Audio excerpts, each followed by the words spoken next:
Hi Christmas Wish team, it is really exciting to be sharing with you this demo video on how to set up Christmas Wish. It's our hope that this makes it really easy for you on the day and that you'll be able to visually see how it all comes together. So before Santa gets here and before our little kids get here to model for us, I wanted to show you the setup based on the lighting diagram that we've sent out to you. So the first thing that you want to see is we're on green. So down on the floor here, I've actually run the green to the floor. Now some of you may have seen in the past that often I'll put a neutral colour on the floor. That can work well to stop green splashback. So if you have lights that aren't as powerful or aren't as full coverage as our setup, it's probably recommended that you actually do put a neutral colour on the floor. But what your aim is to try and get as much light on the legs as well, which we'll show you soon how we do that, so that you can shoot completely on green screen. It just makes it easier for the editors to cut out later. So with our lighting, we've got two grids, one here and one here. And those are called strip modifiers, and they have grids on them which help to just direct the light so there's not a lot of spill into the camera. So you can be shooting towards Santa and towards the subjects. You can be getting these grids in the shot, but they shouldn't spread too much light into the camera. So highly recommend grids if you can, so that you don't get that splashback of light. And we've got these on 500 watt strobes, Elinchrom strobes. That is up to you what you've got. You might have a 400 watt one. I wouldn't go below that. But as long as these are set to the same setting and the same lighting power, then you should be pretty right. So let's explain that. So these ones here are set to 3.7. Both of them set to 3.7. And that means that they're going to be a little more powerful than the fill light. Ultimately, this fill light that I'm going to show you next, you want a little lower than the rim light so that you get that nice rim light around the subject, and it makes it really easy to cut out. This is our setup for where the camera is.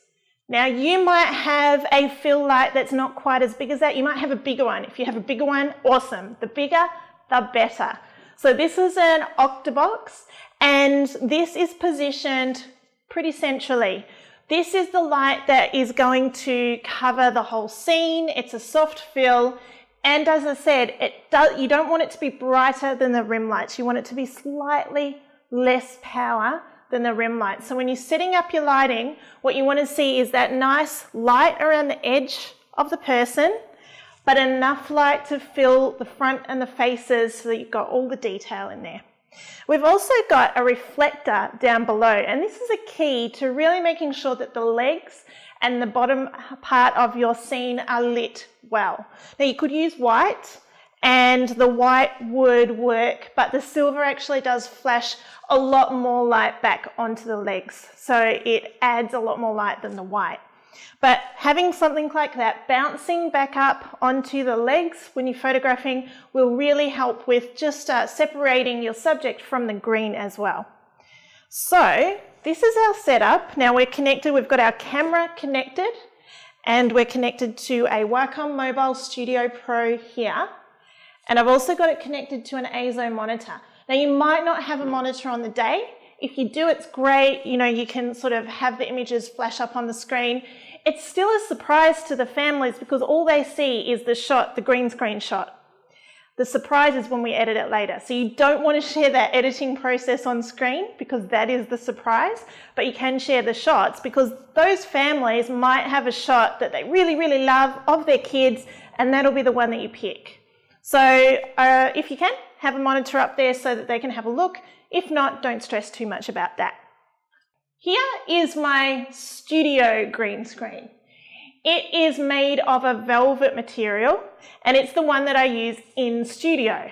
It's good because it sucks in the light. So there's not a bounce back, a reflective bounce back on the feet there that there would be on a paper or a vinyl green.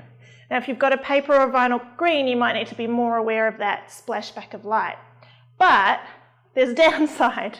I wish I could split this green in half because the background sucks in the light as well. So you get a darker green background with only 3 lights, which is what we're recommending for Heart Project and for taking to Christmas Wish. You don't get as much light on the background. So just make sure that this big fill light is lighting your background enough that it's not a dark, dark green. We'll show you on screen the kind of results that you're looking for and the kind of green that you're looking for. But if you're getting a really dark, dark green, you will have to bring that fill up because that fill light is lighting your subjects and it's lighting your background. So the other types of green screens that you can get, this is the one I'm taking with us to the overseas and interstate ones. This is great. It's a Westcott green screen and it doesn't really crease, so you can kind of screw it up. You can use it as a pillow in a plane. It's really good. And you just hang it on a background stand. Now the other thing that you might have if you don't have the green screen is this one. Beware, it's hard to fold up, but this one's good. It's not as big.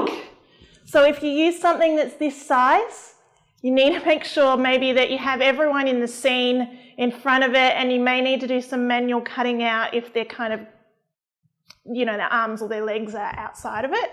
But the good thing about something like this is it does flip to blue, and if you do have a child that's fully in green because it's Christmas time, it can be good to put the blue behind them. So these are the kind of options that you've got with green screens. There's a few other ones. But yeah, hopefully something like that works. Try and avoid creased green screens like material. Makes it very hard to cut out. It almost defeats the purpose of it being green. Try and stick with things that are creaseless. If you're really stuck and you don't have a green screen, go with a neutral. Go with a white. They can still be cut out. Might take a little bit longer, but better than nothing. Hi!